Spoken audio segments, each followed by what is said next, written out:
prie. Et toi que tu te promènes dans les magasins de chant, tu dis que Dieu est méchant. On abuse trop dans la grâce, Paul. Oui. Et cela nous permet de vivre selon la chair. Comme moi je veux. Et Dieu dit, man, tu diras ça. Parce qu'il dit. L'Éternel vit que Léa n'était pas aimée. Et il a rendu féconde. Léa devient enceinte. Elle enfanta un fils. Et qui lui donna le nom de Ruben. Car il dit, Léa, elle parle Léa. L'Éternel a vu mon humiliation. Et maintenant, mon mari, parlant de Jacob, m'aimera. Elle continue. Elle vient encore enceinte. Elle enfantera un fils. Elle dit, l'Éternel a attendu que je n'étais pas aimé. Une fois de plus, elle pleure, Léa. Arrête de pleurer, Église de Dieu. Arrête de te lamenter. Parce que de nous est sortie la grâce. Dieu. Il dit, il donna le nom de Siméon. Elle devient encore enceinte. Elle enfanta un fils. Et elle dit, pour cette fois, mon mari s'attachera à moi.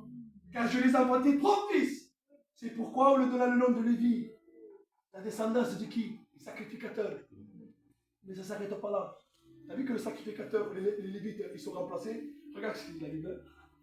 Elle a enfanté encore le 4e. Avant de dire le Lévite, il a été remplacé. Et oui, c'était prophétique. Le sacrificateur quand il descend de Jérusalem à Jéricho, parce qu'il sait dans son cœur que quelqu'un l'a remplacé. Alléluia, c'est ça, c'est prophétique. Elle a fantasé encore. Il dit, un fils.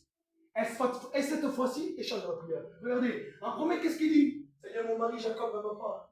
Mon mari Jacob me fait capaka. Mettez-y ce que vous voulez, ce que tu vis chez toi. Regardez qu'est-ce qu'il dit là. Lorsqu'il est question de naissance de Judas, de la tribu où Christ doit être le véritable sacrificateur, ce qu'il dit. Et un fantasme de fils. Et elle dit, cette fois-ci, je louerai l'Éternel. Adieu. Je louerai l'Éternel. Parce qu'il s'est rendu compte qu'il s'est trop plaint dans sa vie chrétienne. On se plaint trop. Paul, je me plains trop, Paul. Je me plains trop. Alors que la grâce est là. Si Jésus revient au sabbat, Amen. c'est que la grâce, Seigneur. Israël va rester pendant le millénium, pendant les 7 ans, et nous votre au ciel. Que la grâce, Seigneur. Quand ton fils est malade, quand tu pries à Dieu, et que Dieu t'écoute, et qu'il a 40 de fièvre, et quand il te remplit le petit 40 de fièvre, que la grâce nous avons. Quand tu n'as pas d'argent, quand tu pries de Dieu, et quand tu reviens, tu veux travailler avec moi, que la grâce tu as. Israël n'a pas cette grâce, Israël. Il dit grâce qu'il y a. C'est pourquoi elle lui donna le nom de Judas. Et c'est ça la volonté. Mais comment on a prouvé que Jésus était le sauveur et sacrificateur? On va le voir. On va le voir.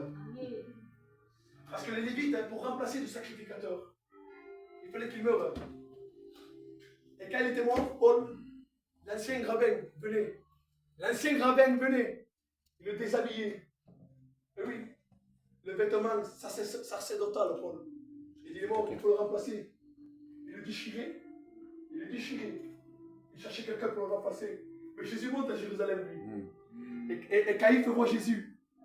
Et lorsqu'il voit Jésus, Caïphe, c'est le moment de le remplacer. Caïphe, il voit Jésus. Qu'est-ce qu'il fait Caïphe? Il n'a pas le droit. Sur les Lévitique, chapitre 23, il n'a pas le droit. Il voit Jésus, il prend son vêtement, il le déchire. Avant de dire, il y a quelqu'un qui doit me remplacer. C'est Jésus. Amen. Le sacrificateur, lorsqu'il coupe